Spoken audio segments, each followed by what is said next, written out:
Good afternoon, everybody. It's good to be here with you today. As Andrew said, I'm Frank Clegg. I'm honored to have Mitch Johnson here with us too. He's actually the director of engineering R&D at Lifetime Products, so he's joining us here today. And I was here a couple of years ago. Was here last time I gave this lecture? A few of you? Okay, some of it might be redundant, but I think this time we're going to focus a little bit. I was going to ask, show of hands, how many are juniors? Okay, how many are seniors? And then how many of you have accepted offers for either internships or jobs this summer? So a few of you.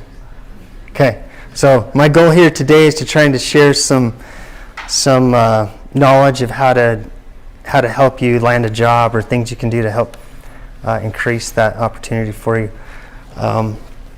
So just a little bit about me. I grew up in southeast Idaho, about 60 miles north of here, a little town called Grace.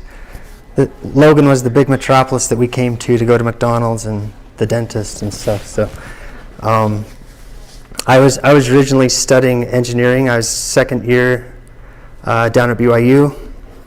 And something just wasn't clicking for me. It was about the time I figured out that I was right brain, not left brain. I was doing, mathematics and engineering classes. It's just something was missing. And I found out on about the industrial design program they had. And I remember the semester had already started, 2 days into it. I went and talked to the department head at the time of industrial design and said, hey, I think I want to do this program. And he says, well, try it for a couple weeks. I'll sign you into classes. And I remember going home that night and dropping. Back then, registration was all done on the phone. And I remember that feeling of physics 121 has been dropped from your schedule. Calculus has been dropped from your schedule. And I was adding, sketching classes, basic sketching classes, and design studio classes. And ever since then, it was just, I absolutely loved what I did when I went to school, and still love what I do every day, my job. So this is just, we did some traveling as part of the school. We went to Italy and France, toured Ferrari and a couple places over there. That was some of the funnest. When they announced those travel opportunities, I'd recommend taking those. I know they can be expensive, but it was some of the best times we had getting to go over and just getting a different perspective on design and how other people approach it. And then between my junior and senior year, I did an internship at Bayliner Boats up in Seattle. That's kind of my first corporate experience about design, and it's on the cruiser team. My entire summer was designing this cup holder right here. So I dug it out and found it, but they'd launched this boat, realized they had no cup holders anywhere where the driver was, and so they said, okay, you've got so much time to figure out a solution for this. So by the end of the summer, I had the nickname of Captain Cup Holder, and I got an innovation award for an intern. But I learned a lot just from something simple. So my encouragement to you is to take any opportunity you have to learn as much as you can. I had to figure out what materials to use, talk down to the manufacturing facility, how the best way to build it, how's it going to be used, and how is it going to actually get manufactured on a boat in that short amount of time. I did some other projects like lounges for the front, cushions and stuff like that, but that was sort of the big, for me, the opportunity to learn to design something to think about the end user in mind. And then actually when I graduated from college, I didn't have a job lined up. It came April, when school got out, and I thought, man, what am I going to do? Here, I finished a 4-year degree in industrial design. I don't have a job. And we had some alumni who'd come and presented at a place called Studio RD in Austin, Texas. So I talked to them. I says, hey, I'm willing to do a postgraduate internship. That's something I'd encourage if you don't have something lined up. But I says, just give me a few months to get more experience, and I can help you guys out. They did some yachts and stuff. I can show you a picture here. Their main forte was doing aircraft interiors, luxury yachts, this is some of the stuff that I think I shared this last time. But this is some of this is for heads of state of Saudi Arabia, King of Brunei, that they did. They wanted theirs to look like nobody else's. So, some of the they paid a lot for it, but they wanted it to look, this amazing interior. Some of these are Sikorsky helicopter. This they did. This is before I got there, but I'm just kind of showing what the company did. These the dinnerware was made out of titanium. They're about $1,000 per utensil, and it was for a 19-year-old prince, for he and his buddies to fly around. But that kind of opened my eyes coming from a farm in Southeast Idaho. I was like, wow, what do people do with this stuff? It's like, but it was a design firm, so we did a lot of other stuff. These are some ones I actually worked on with some of General Electric's corporate jets, and then the one up there is a Saudi prince, the guy that owns actually Beverly Hills Hotel. So I got to learn a little about materials and just ergonomics and how, even though it was the lavatory, I still learned a lot there. But we also did at the time. This is a concept that Ford. That's coming up. We did some concepts on Ford Mustang. And the stipulation was, we're going to use you on this, but you can't.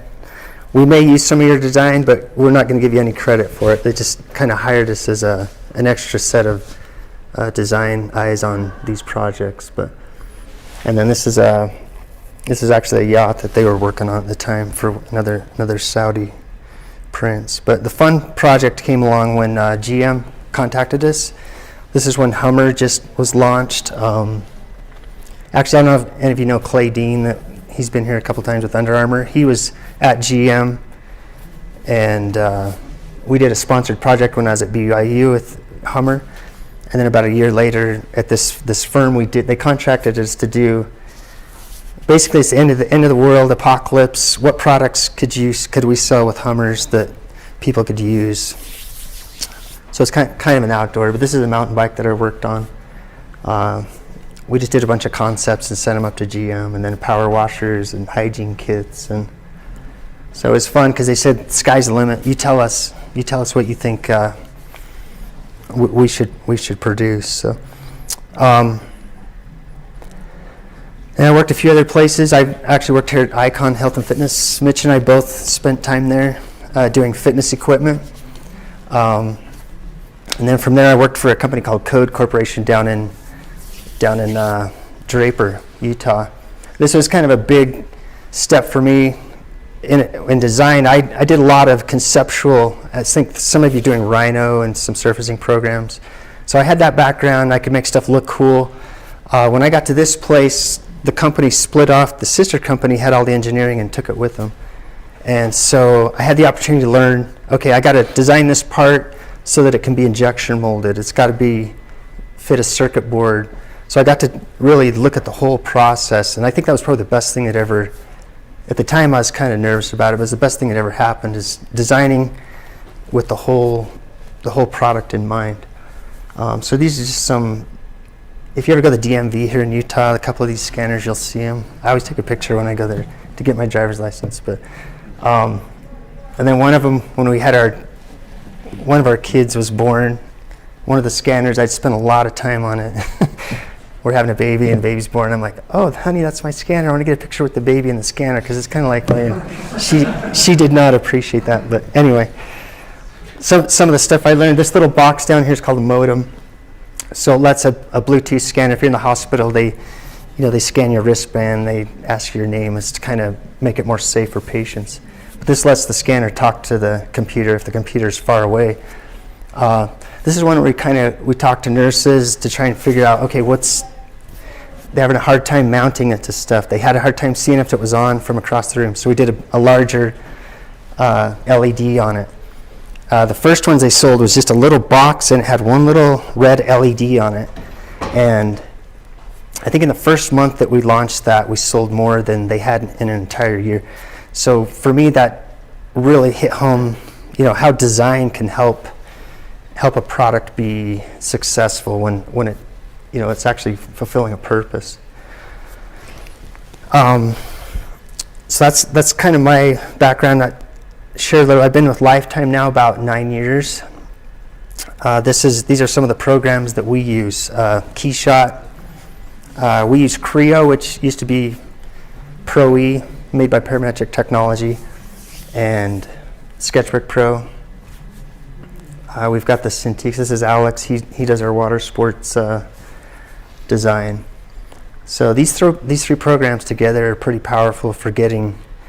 We show a lot of stuff to buyers and clients and large customers just through our Keyshot renderings or sketches. This is I like to show this. Just an example. We had an intern. I think he's now actually at Lego in Denmark. But he came in on a Tuesday. Started on a Tuesday, and I said, okay, we have a buyer. I think it was Walmart or something. I want to see some kid chair products. So first couple days, just some good solid renderings or sketches that we could look at to try and get an idea of, okay, what shapes do we like? Get in front of the sales and marketing team. And then from there, he's able to make up some quick, we call it sketch CAD sometimes, but just quick CAD models that we can then put in Keyshot, and then we send those straight to the buyer and have them look at it.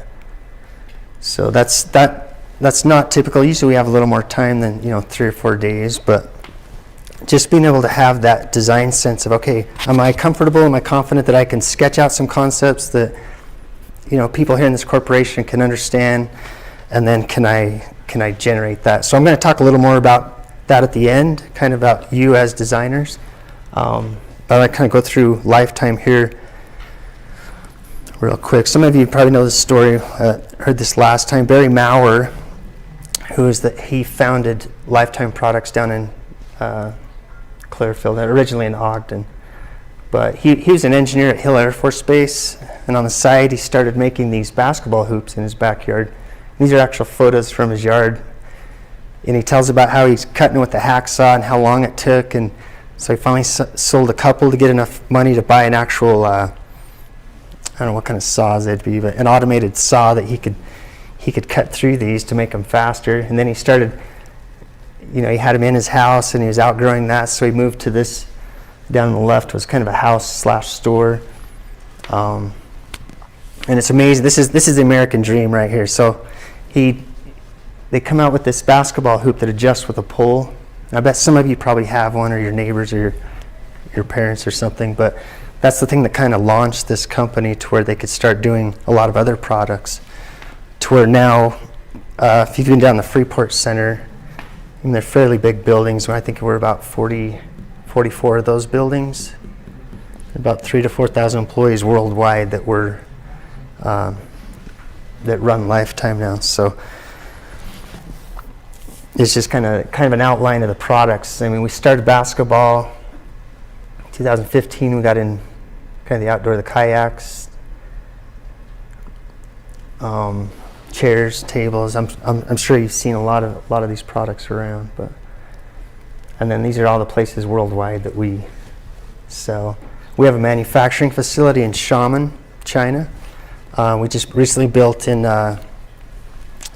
Mascot, Tennessee. We have about a 700,000 square foot distribution. Well, we blow mold products there, and then we distribute them to the East Coast. So that's really helped us logistically get products out around the world. And then we try to be as vertically integrated as possible. I don't know if you know what that term means exactly. We used to buy, Mitch can help me out on this, we used to buy the steel poles from other people, and then decided to start buying the actual rolled coils directly from the steel mills, and got the equipment and the splitters so we could make any tubing size we wanted, so that we didn't have to rely on a middleman. So that's kind of an example of vertical integration, to where Lifetime's tried to do that, where if there's a process that's slowing us down or costing a lot, we'll just bring it in-house. And that mentality's really helped us be competitive. We sell a lot of steel to other companies like Liberty Safes, Powder River. So we have out-of-house metals that's actually been growing in revenue. Um, this is one of the first projects. They worked on a kids' chair set for Costco. My kids love it. They were my test subjects, so I'd take prototypes home at night and have them sit on it, and they'd give me their feedback. They're pretty honest sometimes, but. And then this stack chair here, this was for Sam's Club. This one, that was kind of the hope with that was we could get more on a container. So, and this is something you think about when you design something. We actually started working with packaging out of the gate to say, okay, what are your restrictions you have on packaging? And as we designed this chair, we're able to get about 20 to 30% more chairs on a container, which translates in a lot more value for everyone.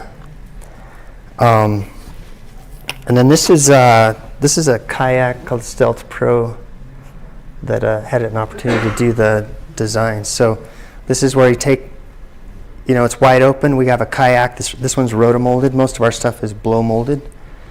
And so we kind of wanted a theme that would carry through like a 12, 11 foot, 10 foot kayak. So brand language, all that stuff. So on this one, what I kind of came up with is an exoskeletal shell that comes together on the outside of the boat. So you can kind of see how the sides come. And we had to work hard to keep these definition lines on here so that it looked like two pieces coming together. And then this is another kayak. This one's actually blow molded that kind of kept that same look as the Stealth Pro. And with this one, we really started to get into texture.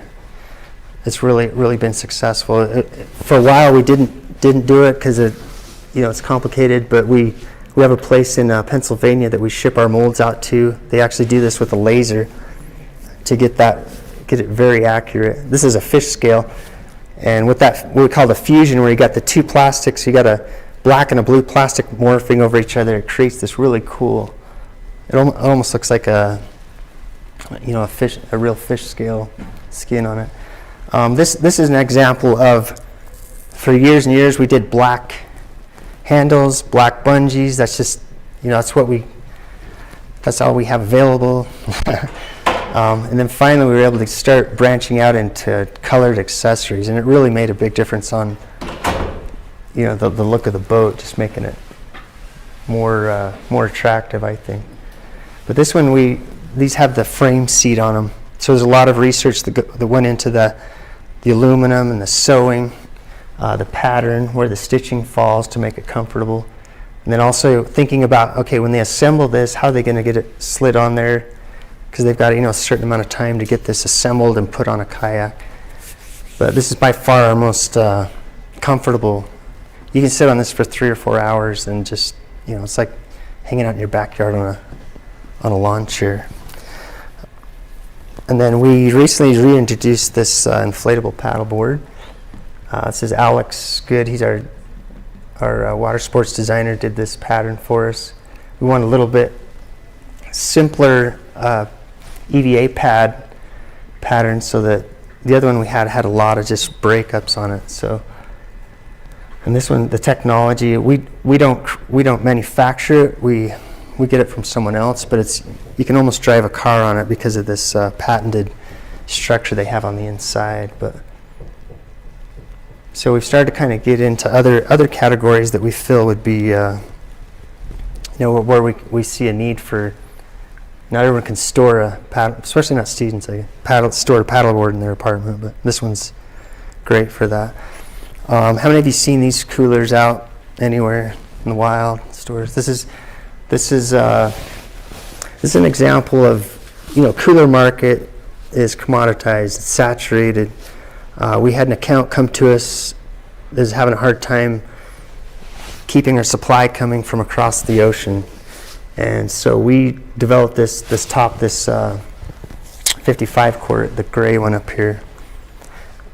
It's called the Wasatch. We designed that for an account, and this one, I think the design really helped. There was a lot of internal discussion on, well, the account wants it, the need's there. It doesn't matter what it looks like, just any design will do because there's a want to fill this, but this is where, holding out and trying to get a good design that has, good lines and you've thought through the customer experience. But these have really, really taken off. This sketch here is one we got from Rob Astle. He's the designer on these. He's done an amazing job. The tan one we call it almond, is at Sam's Club. It should be in stores here pretty quick.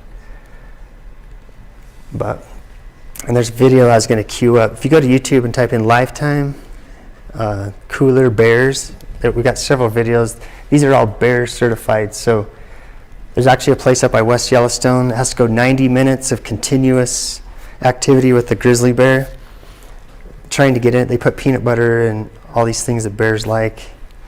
And this is one of our executives is up watching it. Everyone there is cheering for the bear except for us. So, but they take off all the straps, anything that the bear could swallow, and then you just do a padlock on. This tan one has 2 padlock places out on the ends. The other one just has 1. But so every one of them, it's a molded in bear certification. So if you take it into some national parks, you have to have that before they'll let you bring them in and put food in them. If you guys have questions on any of this stuff, feel free to jump in. This is one that's this was a fun. I think about 3 designers worked on this in total, but this is a Playhouse that's coming out in Sam's Club, I believe. This is a fun one. Most of them are too small to get in and move around. This is a 6x6. I think it retails around $5.99. We tried to use, so the top has 1 panel. That same panel has a living hinge, and then you can put it on 4 different places. So we tried to reduce the mold count on this, but also just trying to get something that kids would enjoy. These stickers, it looks like the walls are painted. Those stickers actually peel off, and you can throw them in the dirt and kind of wash them off a little bit, and they'll stick back up to the wall, which it's been pretty, because we had a lot of trouble trying to figure out, are we going to pad print it? How are we going to get the graphics on the inside just to make it more interesting? The other thing is, you'll notice our products in blow molding, you have to put tack-offs. That's what gives it the rigidity. Otherwise, you're going to just have like a big soft plastic pillow. So on this one, what was kind of new is we put the tack-offs to the outside and we stuck them down in the grooves of the wood slats. That allowed us to keep a smooth surface on the inside so we could do the graphics. But anyway, I need to get one of these for my daughter. And I like to, because her other one she had is too small. This one can go in a 6 foot. Mitch can go in there and walk around. So, and then this is another one that's coming out, a studio. Well, we call it the modern shed. We've never really done one like this. They've always been just your normal, like a barn roof type thing. So this one's got the windows for light, and we've also got the brushing technology. We had a competitor who brought out a shed that had they extrude their panels and they brushed the sides to make it look like real wood. So we had a team that worked really hard to get a real wood look on this. So we have a post process where they actually brush the panels to give it that wood grain look. So, any questions on that stuff? I have a section here I'm going to talk to you a little bit about. I think I'm on my 8th design intern right now. We've hired probably 3 or 4. I've been through 3 design interview processes of bringing new guys in. And communicating with Chase, I thought, I'm just going to go back. The things that I find myself repeating a lot or going over a lot with new designers, new interns, I kind of put it together in this presentation the last couple of days. So my hope is I can share some stuff with you guys to help prepare you for, the real world. As you're trying to kind of decide who you are as designers. I dug out some of the stuff from back when I was in school. So I had a professor, the one that let me step into the program midway. The first day of class, he says, every one of you got to start believing that you're a designer. And he said, so I want you to go home and I want you to make a sign and I want you to stick it in your room or somewhere. The first thing you see in the morning when you wake up, it says, I am a designer. And when you go to bed at night, it says, I am a designer. And start believing that you can create and you can design products. So I went through my college stuff. This is the exact sign that I had many years ago in my room. So, but there's a psychological thing that goes along with being a designer. There's a reason that each one of you are here today in this majors, because like for me when I was doing engineering, something was missing where I felt like I just need to be able to create and make something. But there's a transition where you're trying to decide how to do that exactly, because you're not always confident. You got to build your confidence to be able to create something. It's like, man, is this really good? Is this something people are going to like? So I'm going to go through some things today that I feel that could help you in that transition as becoming a designer. So this is I'm going to focus around backpacking. You go on a trip. These are some pics I pulled out from years ago with some colleagues. We climbed. It's called the Rysa. It's on the Slovakia-Poland border. It's the tallest mountain in Poland, but we had to buy the bag and get all the gear that's gonna. It's not a huge mountain to climb, but it was for me at the time. But you got to prepare for these things. You see these pictures all the time now, whether it's your, what do you pack? What's the gear for life that you have? What do you use? So here, just a few things I want to go over. I'm titling this around the shape of a triangle, because I feel like there's three things that work in correlation to each other that if you pull one off, you're not going to be as successful. The first one I call is actualize. This is stuff that you're learning here at school. Storytelling. And the last one is design IQ. This is the part where it's like, can I actually make something that's desirable that people actually want to buy or have? So this first one, actualize. This is, I start with sketching. Sketching, I feel, is huge. It's a huge thing to learn, get comfortable with it. It's just taking the time to understand. And as part of that, these are just some little mechanical things to think about. And I don't know how many of you had Chris Nascimento. I probably mentioned this. I went to school with him. The guy's amazing. And you got Steve Puerta. Chris actually, he taught us as a student. He was teaching the rest of us. That's how good he was in school. But these are just things I see a lot. I got last position, I've gone through 90 portfolios of stuff that the stuff that I really look for that draws you in is line value. What I mean by that is when you in art class and you shade, you've got 0 to 10, put some contrast on your lines so that you've got light lines and you've got dark lines so that it really, pulls in what you want to see. Also, just things you pick up when you're looking through portfolios, basic perspective. Make sure your perspectives are right. If you're doing an ellipse or a circle, make sure it's in perspective. Those are little things that can kind of stick out. Form giving. Have you guys heard this term before? Form giving? We had Tyler Westbrook, who graduated a year ago. That was something, these are all things that we tried to instill in him. Form giving is, hey, I need, like on that kid chair, I need some concepts that we can all look at and feel good about. Coming back with a bunch of them, 5, 10 concepts that the more concepts you do, the more chance you have of driving to the best concept that's going to be the best solution. Rather than just, okay, I drew 2, here you go. And a lot of it's time related. You got to have time to do it. So form giving is try and get a good breadth of concepts out there. Sketchbook. How many of you have a sketchbook? How many of you have it here today? That's another huge thing. This is your brains. This is how you always constantly sketch. If you're watching a movie, you're sitting home, you're in church, whatever, sketch. Just just always getting that muscle memory of being able to sketch and being comfortable. If you go to law school, you have to be able to speak, you got to be able to write English very well. Design, you got to be able to sketch and communicate your ideas. So that's why I title it Actualize, is bringing something to reality. CAD, it's another way of being able to communicate your ideas.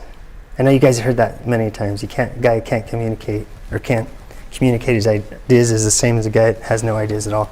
It's the same concept, but just being comfortable, being able to communicate your ideas through these means.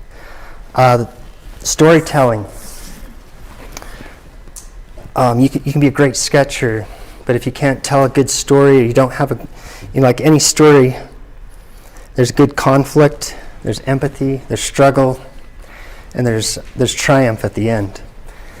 You're always looking for a problem to solve. You talk about pain points and user experience. Okay, what am I going to do to create this story that's compelling?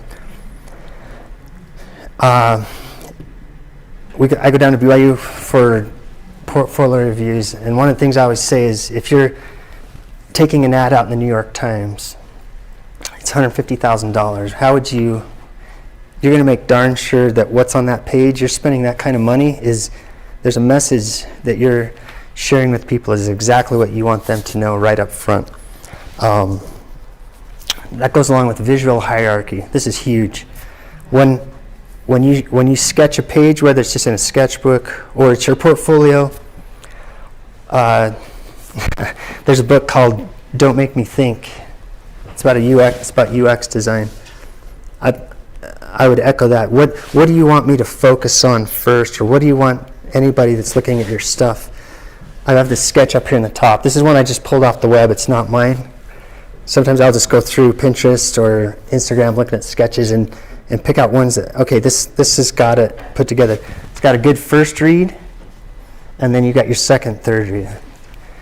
That's true about you as well. When in your portfolio, it's like, okay, what's on this page? What's the first thing I want you to understand, that I want you to see? And then what's the second and third? Don't let the stuff that's not important get in the way, like crazy graphics or being clever with the format. Just making sure you show what you want. The other thing is, I've seen a lot of portfolios. A lot of them are switched on this ratio where there's 70% marketing material, pictures of people doing stuff, and then we've got 30% of skill set, or demoing what you do. I would switch that. And these are answers. We had our staff meeting last week with all the designers. I said, hey, I'm going up to Utah State. You guys, and they just started firing off all these things. That was one of them that came up, was like, 30. Try and get weightier on showing your sketching, your CAD, and your design thinking versus, I did this research. Research is great and it shows it, but I see a lot that are just heavy on the research part of it. This is something the owner of our company has stressed to us: become a subject matter expert. There's that. Know what you're doing. If you're working in climbing rope, get in and dig in the science of the materials that you're working on. Nylon versus cotton, and why, and what's static and what's dynamic. It's just knowing exactly. So when you're telling a story, you know everything about that subject. And then brand language. That's all part of. I talked about that kayak earlier. Is when you're telling this story, how's it going to translate into other products, or what's the overriding theme? And this last one is design IQ. I'll just run through these. This is about you being a designer. I talked about earlier. Frank Gehry talks about your signature. When you sign your signature, no one can tell you that it's wrong because it's you. Your teachers or your professors or whatever you're doing, if you're designing something, if it's part of you, your life's experiences, everything you've seen, your ability to design, that's what you're putting into your product. There's not a right or wrong. So as part of your design IQ, it's kind of figuring out who you are. I put this up, haircut. when I think of design IQ, if you ever go to Great Clips or someplace and they ask you, so do you want a number 2 or number 3 attachment on your clippers? It's like, well, what are you going to do with that? I've gone in there and said, oh, well, how about a 2? And then it goes all the way up to the side of your head. It's the same concept with design, whether you're doing architecture, interior design. It's knowing how to use your tools to make something look desirable. Practice design thinking. You guys have great opportunities to do sponsored projects or these short burst, short sprints. It's just the only way you can get good at design and designing stuff is to do it over and over and over again. Whether you're designing a logo, you're doing a product for school or a pet project, or you're getting paid to do it. It's just that repetition. You start to understand how to bring elements and forms together, so simply so that it makes something that you want. And then just execution, due diligence. I remember in school, a friend of mine who's actually he's a design manager at GM now, and he talked about that. It's 10% talent, 90% hard work. And then there's another one that hard work always wins when talent doesn't. So when hard work wins when talent doesn't work. So I would just doing your due diligence, sketching. I mean, this is a time, you think about these couple of years you're here at school, spending the time to get your sketching skills up and your CAD and anything you can do to help you now. It's going to pay dividends down the road. This is a great quote. It's just talking about, just because you can sketch and you can design, that's the standard. Everyone should be able to do that. The part where you come in, it's talking about your personalities and what you're going to add to a design. So, just in review, those 3 things, you pull one out, you're not as strong a designer. I think they all 3 kind of need to go together. And then, just in the last part here, I'm going to throw these up. This is where I had the group come together, and I'll have Mitch jump in here anytime. We've been through a lot of interviews, interviewed a lot of people. So as you're going on this trip, you've packed your pack up, you're navigating for your first job. The first thing I would say is just make your portfolio accessible. This is one thing, just as a future employer, when you send a PDF and your link is in that PDF and I can't click it, you got to take the time to go type it by hand into a URL. Those are little things. So a lot of the applications now are digital. Take your URL and in the actual body of the application, put that URL. That just allows your future employer to go straight to your online portfolio. Also, these are just little things, you probably already know them, but hey, these are things that I've seen and have had happen. If it's a new place you're going to interview, take the time to find it, or maybe even go plan to be 30 minutes early. That's better than, I've had several times I get a call 15 minutes later, it's like, oh, I'm lost, I'm not sure. And that's fine, we're understanding, but those are just little things. And then dress code. I've had people show up in ripped jeans. That's your brand. You're telling your future employer kind of what to expect, I guess, or what you want them. What's your first read, I guess? I thought this was interesting. Mitch could maybe share a quick story about one of his interviews I thought was interesting. Well, one of the very first questions I asked a person that comes and meets with me is, what do you know about the company? What do you know about Lifetime? And it's telling. That question is extremely telling. I had a guy come in and I said, so what do you know about Lifetime? And he said, I don't really know much about it. And I said, okay, well, I don't want to waste my time. I don't want to waste your time. Let's, and I escorted him out, and that was it. If he didn't take the time to research the company that he came to interview at, I don't want to waste my time to do that. And it's interesting the people that know a significant amount about the company are ones that usually interview very well, and they're the ones that make it to the, second round of interviews. So Yeah. spend the time, do the research, and know your audience. Chase mentioned that earlier.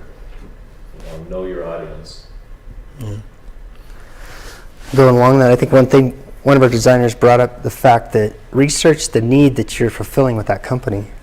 A lot of times there's a job description, just understanding what's the position you're interviewing for. So these are all comments that came from our designers. I calculated we have about 70 plus years design experience on our staff, and these are just some of the things that they thought were important. This is one that a designer talked about. In school, you're kind of competing against who's in the class with you. You're like, I'm probably the best sketcher here, or I'm the best at CAD, but you got to look at the big picture, look at the size of the pond you're in. There's a lot of other people out there that you're competing against all over the country. And kind of gauge where you're at on as far as that is. Don't look inward too much. This one, balance your presentation. Don't get hung up without covering what you need. A lot of times we have about 60 minutes per interview. Don't let your portfolio don't be a slave to it.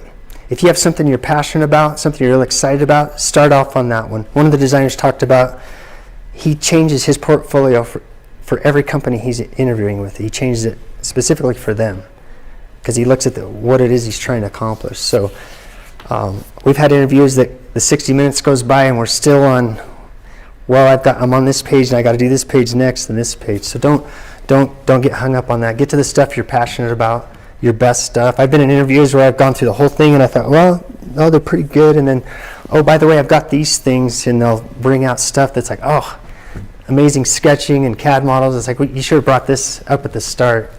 Show your skills. Same thing. Focus on your strengths and your passion. And then this I've seen a little bit. Just try and show your content. When I talked about first read, doing crazy colors or being cute or clever with how it's arranged. Sometimes that can distract with how we can view your portfolio, or even in a presentation, in an interview.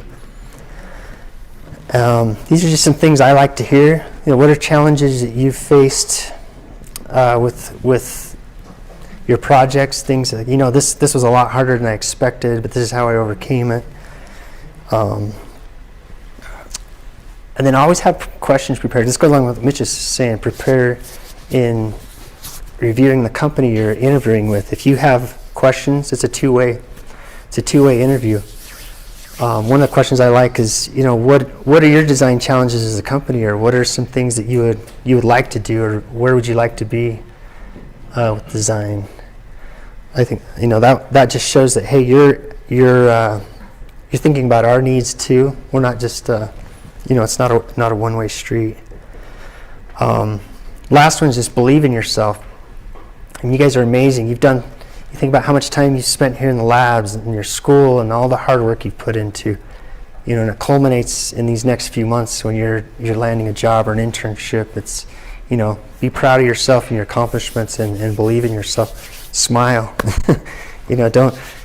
Sometimes it's easy to go into an interview and you're like, I'm sure there's other people that are better than me, and I should have, this picture's pixelated, and I shouldn't have arranged it. You start, just throw that all out the window and be positive about, it's like, hey, I'm it's like, I heard this saying once, like on the runways in fashion, they say, you go out there, I've got these new clothes, I've got it, you want it, and you can't have it. But I always say you can have it for the right price if you want.